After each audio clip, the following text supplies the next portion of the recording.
The world and its politics is more than it seems. Behind every movement and every revolution, there is a patron, an actor, a puppet master.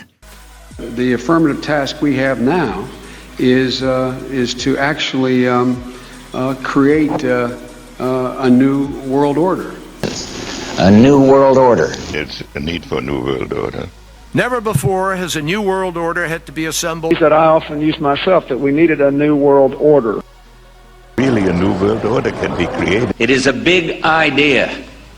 A new world order. So, in conclusion, ladies and gentlemen, a new world is emerging. It is a new world order. Hope that each of us has to build a new world order. And I strongly believe India will be a central actor in the new world order. Well, this week, PPP released the findings of a poll of... Who are today's patrons? How did global power get its start, and where is it heading? Today, I will answer these questions. Before I begin, I would like to thank Thultide, who has done an excellent historiography of global power. This video would be impossible without his writings, and in many ways, it's just a summary of them. I will quote them extensively, so I highly recommend that you check out his blog. A link will be in the description. The history of globalism begins not with the First Workers' International, nor even with Karl Marx. Instead, its origins can be traced back to imperialist colonialism, to the nationalism of the unification of Germany under Bismarck, to the Italian Risorgimento, and then to the French Revolution of 1789 and the Second Revolution of 1830. The common thread that runs through all of this is the decline of the feudal aristocracies of Europe and the deliberate subversion by a rootless Israeli international that tipped countless countries toward capitalist, industrialist nationalism and finance. Imperialist colonialism marked the preference of European leaders for obscene levels of wealth over the maintenance of their ideals. No longer was the European continent to stay within its imperial limes, but rather it took to task the engagement in an arms race against one another for increased resource security. Though colonialism was often a net negative in terms of revenue, the intent behind it was pure greed and a lust for power at any cost. The countries of Europe, then, showed the first signs of quality, giving way to quantity. In 1789, the Ancien regime, which was the monarchical institution of France, was overthrown by liberal revolutionaries. It is speculated, according to Léon de Ponsins, that the Illuminati were involved. George Washington, founding father of the United States, was also convinced that the Illuminati had infiltrated European Freemasonry. The aim of the Illuminati, and then of the Freemasons, was to promote liberal principles and secularism, destroying the traditional religious and monarchical order. Thultide summarizes the history of the Illuminati. In his book, To Eliminate the Opiate, Rabbi Marvin S. Antelman claims that the Illuminati was founded in Frankfurt by Adam Weishaupt, a Jewish convert to Christianity, and financed by the Rothschild banking industry via Mayer Amschel Rothschild. Antelman also claims that the Illuminati was assisted by Jacob Frank, the self-proclaimed Jewish messiah who continued the satanic tradition established by Shabbatai Zevi. Although Sabbatianism was completely heretical, preaching a philosophy of total moral inversion that included the violation of Jewish religious beliefs, antinomianism, it was followed by almost the entirety of the world's Jewish population at the time. Don't shoot the messenger, Chabad said it, not me. Frankism was, and still is, a more radical and degenerate version of Sabbatianism. The French Revolution paved the way for the mass adoption of liberal, democratic principles throughout all of Europe, displacing the monarchy and putting an end to the regionalistic, aristocratic forms of government. It represented a movement away from the traditional Catholic empire and towards secular, bourgeois forms of government dominated by industry, capital, and finance.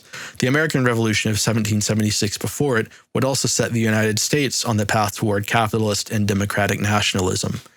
Léon de Ponsins in The Occult War identifies the rise of nationalism and nationalist sentiments among the masses as a deliberate result of international subversion.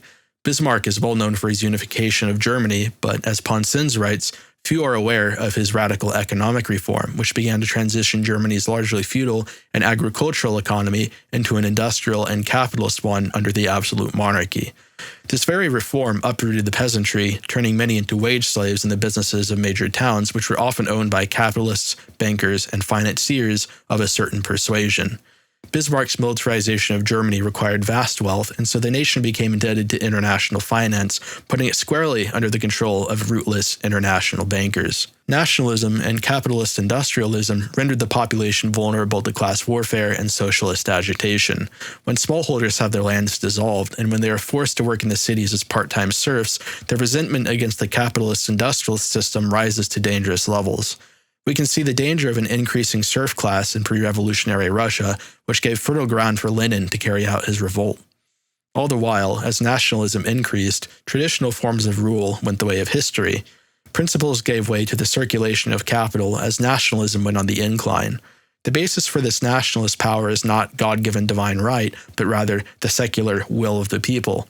And as Ponsin states, after the low becomes the high, and after the bourgeoisie installs itself as the oligarchical ruling class, then the next revolution that must take place afterward will be toward a yet lower state, the communist dictatorship of the proletariat. The revolutions of 1848, which spread across most of Europe, were liberal and nationalist in character. They led to an end of the absolute monarchy in Denmark and the introduction of a representative democracy in the Netherlands. A couple of decades later, in 1864, the Marxist First International would be held. The Italian Risorgimento marked yet another significant defeat for traditional Europe. Napoleon III paved the way for the Italian national unification through defeating Austria in 1859.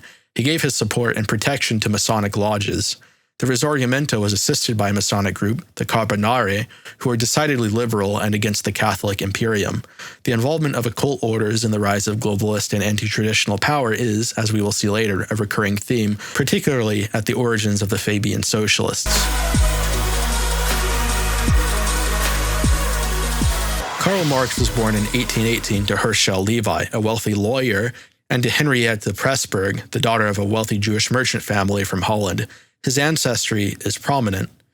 Marx's paternal ancestry consists of an unbroken chain of leading rabbis dating back to at least 8 centuries. His paternal great-great-grandfather, Rabbi Joshua Heschel Lowell, was so influential that no important decision was taken in the Jewish world without him having first been consulted. See Karl Marx, His Life and Thought by David McClellan. Marx's great ×9 grandfather, Judah ben Eliezer HaLevi Menz, was the leading rabbi of Italy and the author of multiple takanot, major modifications to Jewish religious laws. Most importantly, Marx's paternal great ×8 grandfather, Rabbi Meir ben Isaac Katzenelnbogen, was the direct ancestor of Europe's leading rabbis, Talmudists, and head of rabbinic courts, and a direct descendant of the House of David. See The Unbroken Chain by Neil Rosenstein. Thus, Marx himself was paternally descended from the House of David, which is very significant in Jewish culture, as they believe that their Messiah will be a direct patrilineal descendant of the Davidic line. In 1848, Karl Marx published the famous Communist Manifesto, in which he established the concept of historical materialism. He held that all societies have been comprised of an exploited majority and an exploitative minority. The majority would, after becoming conscious of this exploitation, recognize its own power and rise up against the majority, instituting a classless, propertyless society. Politically, he demanded a progressive income tax, abolition of inheritances and private property, abolition of child labor, free public education, nationalization of the means of transport and communication, centralization of credit via a national bank, expansion of publicly owned land, and so on. We can see that these short-term goals are currently being advocated amongst the modern left in various countries. The book ends with the exhortation, "Workers of the world, unite." Then, in 1867, Marx would publish his influential book Das Kapital, which aimed to critique the theories of classical economists such as Adam Smith. Its basic premise is that capitalism depends on the extraction of surplus labor from the worker, which he deems to be a form of exploitation. The struggle between labor and capital forms a class struggle, class warfare. This idea forms the basis for the international strategy of subversion. Uproot the landed peasantry, force them into collectives, and then springboard off the resulting agitation in order to precipitate a revolutionary takeover of the government and of the military. Léon de Ponsins notes that such agitation is only a predictable consequence of the fall of traditional forms of rulership in the economy and the rise of liberal, secular values.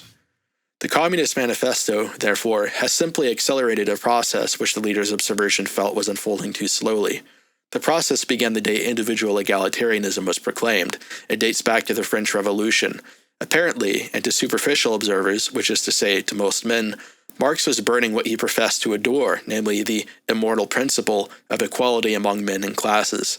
This equality indirectly yet unequivocally serves as the basis for majority rule, on which all democratic legality rests. For this reason, modern democracy, the heir to the First Revolution, is accusing the prince of the Second Revolution of wishing to re-establish the reign of privilege, an upside-down ancien regime.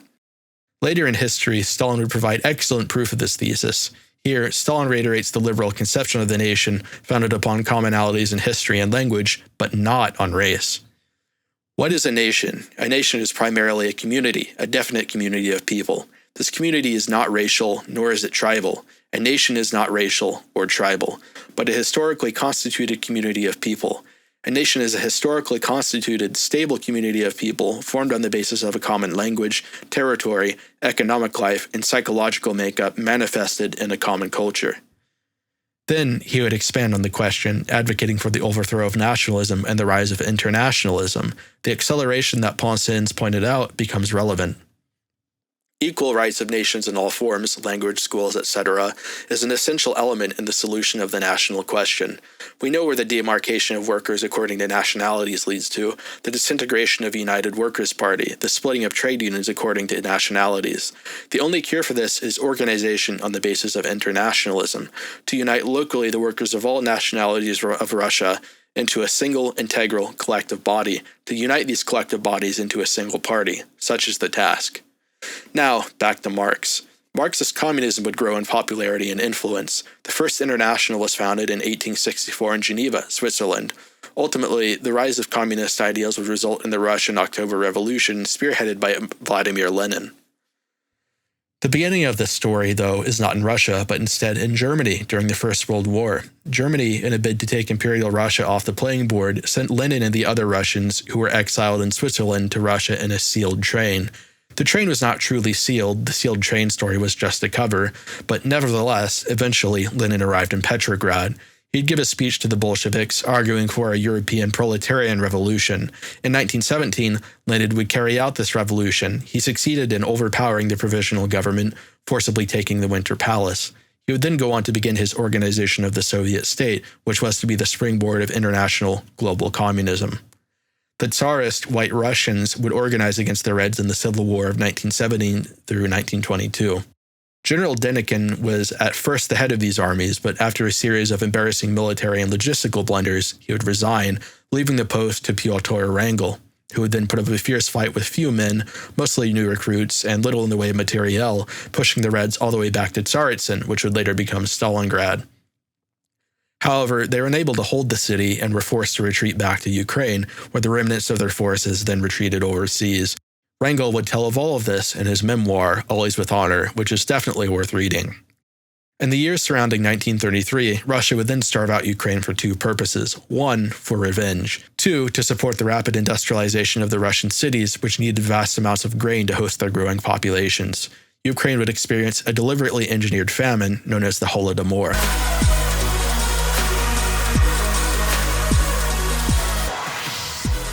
In 1884, the Fabian Socialist Society would emerge out from an occult order, the Fellowship of New Life. The connections that this order had are astonishing. Thueltide writes, "The Fellowship was home to many influential figures, including the UK's first Labour Party Prime Minister and Karl Marx's daughter, Eleanor. The Fabian Society has been dominant in both British and global politics for over a century. It founded numerous influential organizations such as the London School of Economics and the British Labour Party. Fabians were instrumental in the creation of the United Nations and the entire post-war world order itself. Aldous Huxley's brother, Julian, for example, was the first director of UNESCO. He also coined the term transhumanism in his book New Bottles for New Wine. The Fabians' political aim is, or was, since their objectives have already been achieved to a large degree, the creation of a one-world socialist government, ruled by a technocratic elite that micromanages every aspect of our lives, including our biology, via transhumanism. However, their ultimate goal is the total alchemical reconfiguration of humanity. They aim to break down the unwashed masses of the world and remold them into an entirely new breed of man, a new species of human, even." The fundamental worldview of Fabian socialists is near identical to that of Marxist communists, though their political strategy is radically different. While Marxists generally advocated a violent world revolution, Fabians favor an incredibly gradual, almost undetectable transition towards a totalitarian world state. Nevertheless, many leading Fabians, such as Sidney and Beatrice Webb, sang high praises of the USSR even into the Stalinist period, describing it as an ideal vision of the civilizations of the future. The UN's Julian Huxley called Karl Marx the true John Baptist of modern social science, and referred to the USSR as a scientific experiment and the only one not yet carried out in such a field and on such a scale, after visiting it in 1931. Among the Fabians were influential writers such as H.G. Wells, who wrote the dystopian novel A Brave New World, in which society bioengineers humans, granting them hedonistic and sinful freedom to engage in every depravity. He may have also been the first to coin the term New World Order in his aptly titled book. The basic schema of the modern New World Order is also present in his book, as Thultide writes. H.G. Wells's A Modern Utopia describes a world ruled by a world state, global government, that owns the entirety of the planet. An order of voluntary nobility known as the samurai rule the world to resolve the problem of combining progress with political stability. Humanity is vegan, all genders are equal, human races are no longer recognized, automation renders physical labor near obsolete, and currency is based on units of energy. In his work, The New World Order, Wells puts forward a political framework to guide global leaders toward achieving world peace. In brief, it entails the abolition of nation-states and the creation of a centralized, socialist, technocratic, scientifically planned world state. The United Nations Universal Declaration of Human Rights was based on the New World Order. Wells's The Shape of Things to Come speculates on future events up to the year 2106. He envisions a world left in ruins by a catastrophic global conflict in which a self-appointed elite takes the reins to rebuild society and humanity itself via massive worldwide social engineering. They establish a world state that abolishes all religions, the need for physical labor, and social classes, reducing the entirety of humanity to middle-class intellectuals. Eventually, the world state withers away, Marxist style. Furthermore, it appears that Aldous Huxley, also a Fabian socialist, was associated with race denialism, a common Marxist subversive fixture. An interesting related fact, Aldous Huxley wrote the foreword for a renowned book published by the United Nations. Ashley Montague, Israel Ehrenberg, who co-authored UNESCO's seminal race denialist document, The Race Question. Ehrenberg was a student of Franz Boas and studied at Columbia University, which housed the Marxist think tank Institute for Social Research, or Frankfurt School, after they were expelled from Europe. The Frankfurt School, together with the Rockefeller-funded New School for Social Research, are almost entirely responsible for subverting the entirety of the West's education systems. Their students can be found in all major influential global organizations throughout the world. We can see quite clearly, then, that the basis for the modern globalist power structure was formulated by this hidden hand, the occult order, the Fellowship of the New Life, and then the Fabians who followed after. The Fabians were absolutely essential to the rise and form of the League of Nations and the UN. That concludes part 1 of Globalism, A History. Subscribe and like the video, as I will be continuing this series in the future. Thanks for watching, and again, go read Thultide's blog, link is in the description.